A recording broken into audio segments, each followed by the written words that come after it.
Kami akan menyampaikan khususnya terkait salah satu fungsi utama dari set NCB Interpol, yaitu tentang red notice.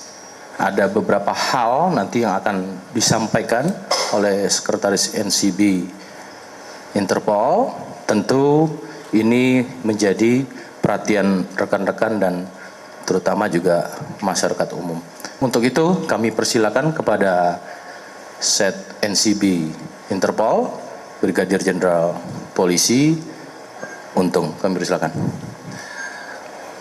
Bismillahirrahmanirrahim. Assalamualaikum warahmatullahi wabarakatuh. Salam sejahtera untuk kita sekalian. Om Swastiastu, Namo Buddhaya, salam kebajikan.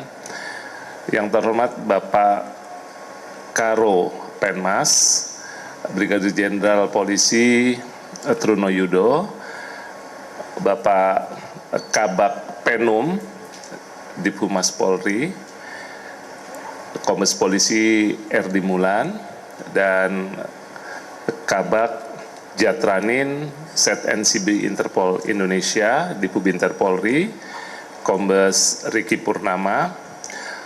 Pertama-tama kami panjatkan puji dan syukur kehadirat Allah Subhanahu wa Ta'ala karena hari ini, hari Minggu, tanggal 1 Februari, secara resmi kami sampaikan bahwa kami dari Set NCB Interpol Indonesia menyampaikan berita bahwa Interpol red notice atas nama Muhammad Riza Khalid atau disebut MRC telah terbit pada hari Jumat tanggal 23 Januari 2026 atau seminggu yang lalu.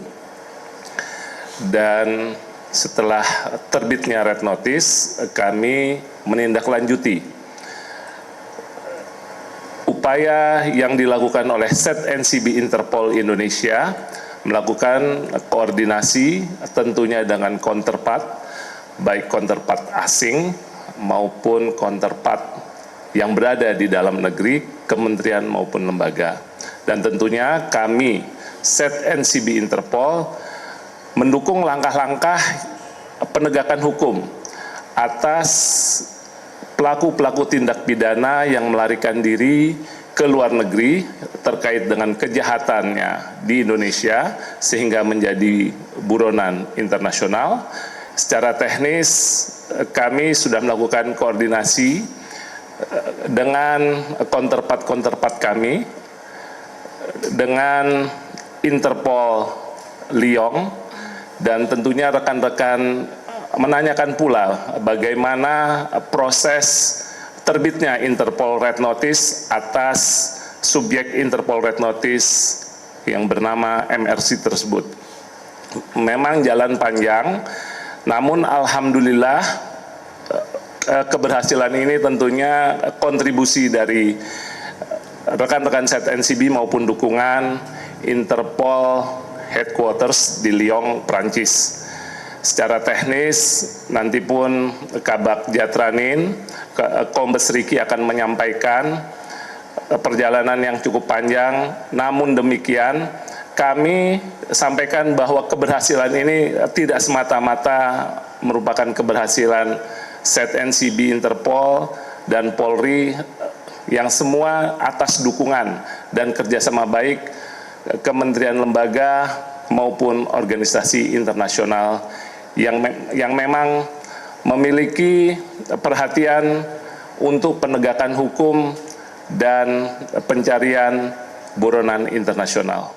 Red Notice ini berlaku di seluruh negara anggota Interpol, di 197 negara anggota Interpol. Tentunya untuk ruang gerak dari subjek ini sangat terbatas, dan yang bersangkutan sejauh ini hanya memiliki satu paspor, yaitu paspor Indonesia. Dan untuk keberadaan dari awal kami sudah mengetahui, untuk itulah kenapa agak lama prosesnya. Dan seperti yang disampaikan Pak Riki, sistem hukum yang berbeda antara satu negara dengan negara lain, dan itu membutuhkan waktu agar kami, seperti yang disampaikan Pak Riki, comply. Ya, kami bisa membuktikan bahwa dual criminality, apa yang dilakukan yang bersangkutan di tempat kami disebut kejahatan, dan di negara tempat yang bersangkutan bersembunyi juga dianggap sebagai suatu kejahatan.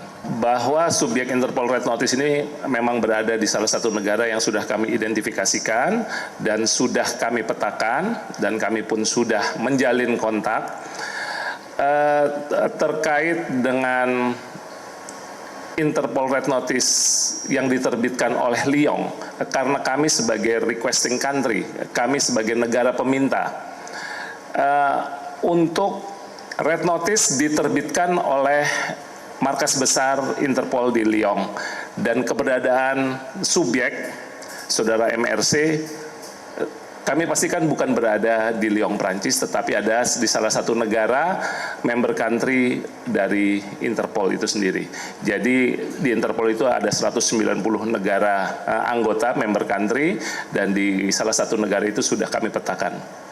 Kami tidak dapat menyebutkan spesifik berada di mana, tapi kami sudah tahu dan kami sudah berangkat ke negara tersebut. Untuk penangkapan sedang kami kerjakan, sedang kami koordinasikan, dan sedang kami update terus. Tentunya kami tidak tinggal diam, kami menindaklanjuti dari Red Notice tersebut.